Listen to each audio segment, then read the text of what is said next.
traders at UBA say that as financial system liquidity remains pressured, they believe some bearish reactions could be observed this week, especially in the bond space where we continue to see some sell-offs. Ifeoma Onyejekwe, a fixed income trader at UBA, joins me now for more on the market. Ifeoma, thank you so much for your time today. So let's start with this sell-off that I spoke of just now. What exactly is driving it? It does appear that there is some liquidity pressure in the banking space right now.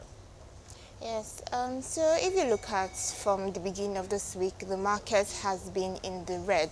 You would see traders being active participants at the CBN lending facility window because funding has been a challenge, so they go there to borrow from the CBN. However, anytime from now, we expect fact payments, so that will generate some relief in the market and generate more action. But for now, everyone is really cautious and tending to their funding issues rather than trading in the markets. All right, so how do you see things evolving over the next few weeks, though?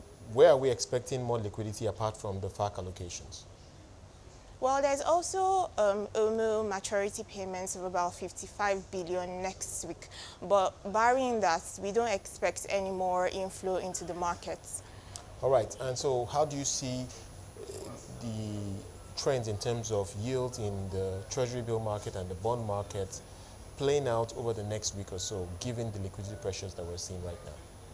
Well, we expect yields to hike up a little since more bearish players will be the active people in the markets more than the bullish players. So yields are expected to ride up, even if marginally in the markets, both in the T-bills and the bond space. All right, let's talk briefly about some of the changes that we're seeing from the central bank in terms of its approach towards the exchange rate. So the central bank has adopted the NAFEX rate as Nigeria's new official rate, so to speak, and many have really applauded that move. Many have suggested that it's a major step in unifying the several exchange rates that we're seeing in the markets right now. But how significant do you think that could be for the foreign exchange stability? Do you think this one move alone would create an environment where we could see the Naira sort of strengthening over the next few weeks? Yes, like you said, that move was really applauded by players, both domestic and foreign. And on CBN's policy to harmonize the different exchange rates, because we had four in the past. We had four different multiple exchange rates. We had the foreign rates, the SME rate, the parallel rate, and so on. So now CBN decided to adopt the NAFEX rates in a bid to harmonize the multiple exchange rating system, and I believe that in the near future that will serve to also strengthen our Naira. All right, and then let's talk briefly about the primary market auction that took place today. What can you tell us about the outcome of that auction, and what does that signify? We are yet to expect the stop rates. Stop rates are yet to be released. Right. However, from market expectations, the auction has been very well subscribed.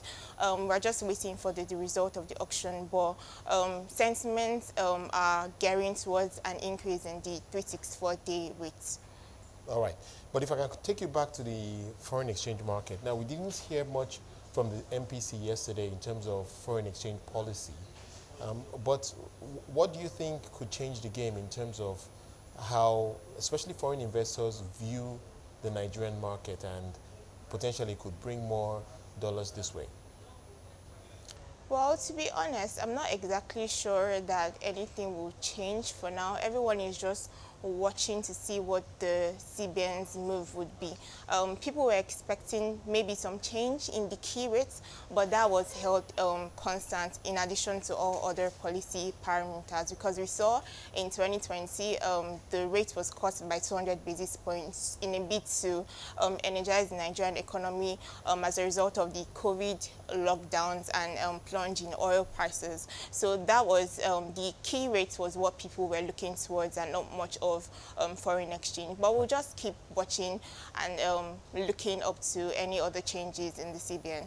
No doubt the price of money, as shown in interest rates, will influence activity in the foreign exchange market. But I was actually speaking more towards perhaps other unorthodox moves by the central bank that could potentially change things for for foreign investors in terms of sentiment. So, for example, you would notice that the central bank did speak to, and this was a general comment from the MPC now, the view was that the central bank should continue to consider perhaps restricting foreign exchange supply for certain items that Nigeria can potentially produce locally as opposed to imports from abroad. So those are the type of moves that I'm speaking to. Well, if you also listen to the MPC meeting, you would hear the CBN governor say that he himself, in addition to other executives of the MPC meeting, they are also watching to see if the economy shifts in any way for them to bring out any policy that would potentially, have a ripple effect in the economy. So as they are watching the local and international market, we are also watching them to see what their next moves will be. So everyone is just being very cautious at this point.